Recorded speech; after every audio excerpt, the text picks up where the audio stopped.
देश विदेश की सच्ची खबर सच के साथ। आप देख रहे हैं नेशनल इंडिया न्यूज।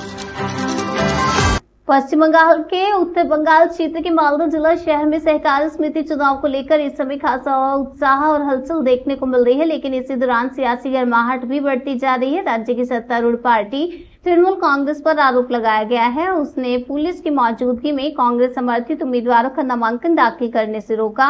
इस आरोप के बाद विपक्षी कांग्रेस ने कड़ा विरोध जताया। जो उम्मीदवार अपना नामांकन दाखिल नहीं कर पाए, उन्होंने पूर्व विधायक मौतकीन आलम की अगुवाई में सड़कों पर विरोध प्रदर्शन किया। इस दौरान जब पुलिस ने प्रदर्शनकारियों को सड़क से हटाने की कोशिश की तो पुलिस और कांग्रेस समर्थकों के बीच जमकर नोकझोंक हो गई और तनावपूर्ण माहौल बन गया। हालांकि बाद में पुलिस ने स्थिति पर काबू पाते हुए प्रदर्शन को तितर बितर कर दिया और इलाके में शांति बहाल कर दी।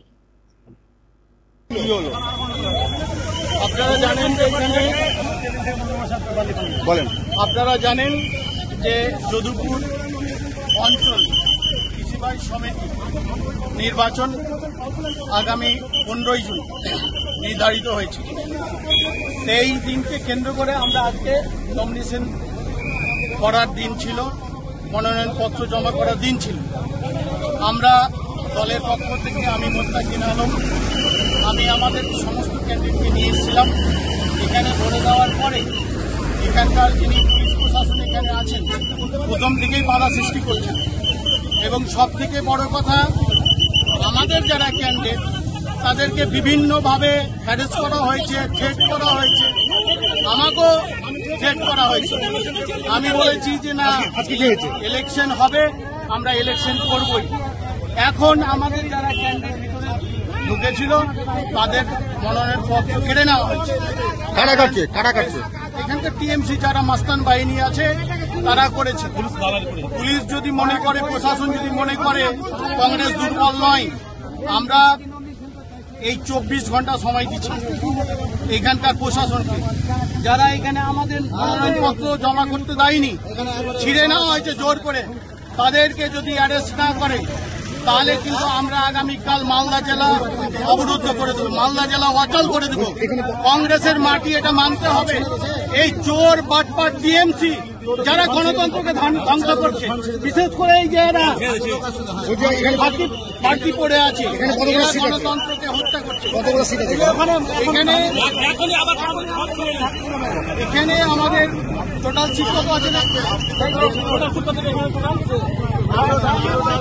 টোটাল 18টা। আমরা নমিনেশন দেওয়া হচ্ছে না, বাধা দেওয়া হচ্ছে। এবং সবথেকে বড় কথা হচ্ছে গরিব মানুষ যারা এখানে কৃষি কাজ যারা করে তারাই মেম্বার, তারাই ভোট দিতে হবে। এরা কি করেছে চক্রান্ত করে ভোট গ্রহণ কেন্দ্র যেটা ছিল বুথে বুথে হয়, আমরা আগামীতেও দেখেছি, সেইটা তারা চক্রান্ত করে এখান থেকে বর্ডারে নিয়ে যাওয়া হয়েছে। সেটাও আমরা কমপ্লেন করব এবং কমপ্লেন করার পরে যদি এখানে না শুরু হয় তাহলে আমরা কোর্ট যাব। কোর্টে পুলিশের সঙ্গে আমার বচসা এই কারণেই হচ্ছিল যে আমরা প্রথমেই বললাম যে দেখুন আমি যাব না, আপনারা আমাদের যারা ক্যান্ডিডেটকে অ্যালাউ করুন। প্রথম থেকে এরা অনেক নিয়ম দেখাতে লাগলো। নিয়ম দেখার উদ্দেশ্য হচ্ছে যে এখানে ভিতরে আমাকে ঢুকতে দেবে না, আমি জানি যে আমাকে দেবে না, আমি যাব না। কিন্তু ওখানে গিয়ে যারা আমাদের পেপার নিয়ে গেছিল তাদের কাছে জোর করে পেপার কেড়ে নিয়ে তারা ওখান থেকে চম্পাট দিয়েছে। তাহলে আপনারা নমিনেশন করতে পারলেন না?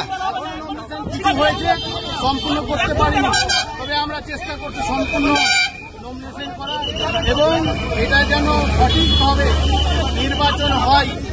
আমি প্রশাসনকে বলবো, এখানকার ডিএমএসপিকে বলবো যে মেরুদণ্ড ভেঙে না দিয়ে, মেরুদণ্ডহীন না হয়ে এখানে যারা গরিব মানুষ, যারা কৃষক, তাদের নির্বাচন, সেই নির্বাচনে তাদেরকে অংশ নিতে দেওয়া হোক এবং তাদেরকে ভোট দান দিতে দেওয়া হোক। মালদা জেলার সমবায় নির্বাচন নিয়ে বিরোধীরা যে অভিযোগ করছে তা সম্পূর্ণ ভিত্তিহীন। কারণ মালদা জেলায় প্রাইমারি এগ্রিকালচারাল কোঅপারেটিভ সোসাইটি আছে প্রায় 158টা ওয়ার্কিং কন্ডিশন। তার মধ্যে 81টা নির্বাচন অলরেডি সংঘটিত হয়ে গেছে। তাহলে কি বিরোধীরা 81টা নির্বাচন হয়ে যাওয়ার পরে ঘুম ভাঙল? 81-র মধ্যে 81টা নির্বাচনেই সমবায় নির্বাচনে তৃণমূল কংগ্রেস সমস্ত দল বিরোধী দলকে হারিয়ে জয়লাভ করেছে। আজকে যে যদুপুর সমবায় সমিতির নির্বাচন সংগঠিত হচ্ছে তাতে বিরোধীরা বলছে নমিনেশন ফাইল করতে পারছে না। আপনাদের তথ্যটা জানতে হবে, গতকাল অবধি এই সমবায়ে 69টা সিট আছে, তাতে বিরোধী এবং কোন সমস্ত দল মিলে এখানে গতকাল অবধি অলরেডি 71টা নমিনেশন ফাইল হয়ে গেছে। আজকে লাস্ট নমিনেশন ফাইল হচ্ছে। তো বিরোধীরা নমিনেশন ফাইল করতে পারছে না কোথা থেকে? তাহলে গতকাল অবধি বিরোধীরা নমিনেশন ফাইল করলো কোত্থেকে? এই যদুপুর সমবায় নির্বাচন ডেলিগেট নির্বাচন হচ্ছে। মালদা জেলায় প্রায় 30 থেকে 32টা ডেলিগেট নির্বাচন সংগঠিত হবে। তার মধ্যে প্রায় 4 থেকে 5টা অলরেডি সংগঠিত হয়ে গেছে। তার মধ্যে সবগুলো তৃণমূল কংগ্রেস জয়লাভ করছে। বিরোধীরা যেহেতু সমবায় নির্বাচনে মালদা জেলার রাজনৈতিক মানচিত্রে দাঁত ফোটাতে পারছে না বলে নিজেদেরকে ভিত্তিহীন হয়ে যাওয়ার দায়টা তৃণমূল কংগ্রেসের ঘাড়ে ঠেলে দেওয়ার জন্য এগুলো ভিত্তিহীন অভিযোগ করছে। বিরোধীদের একটাই কথা বলবো, ময়দানে থাকুন। সমবায় নির্বাচন করতে গেলে সমবায়ের আন্দোলনে থাকতে হয়, সমবায়ের সাথে থাকতে হয়। আপনারা মানুষের কাছ থেকে দূরে সরে গেছেন। শুধুমাত্র বক্তব্য রেখে রাজনৈতিক ময়দানে টিকে থাকা যায় না।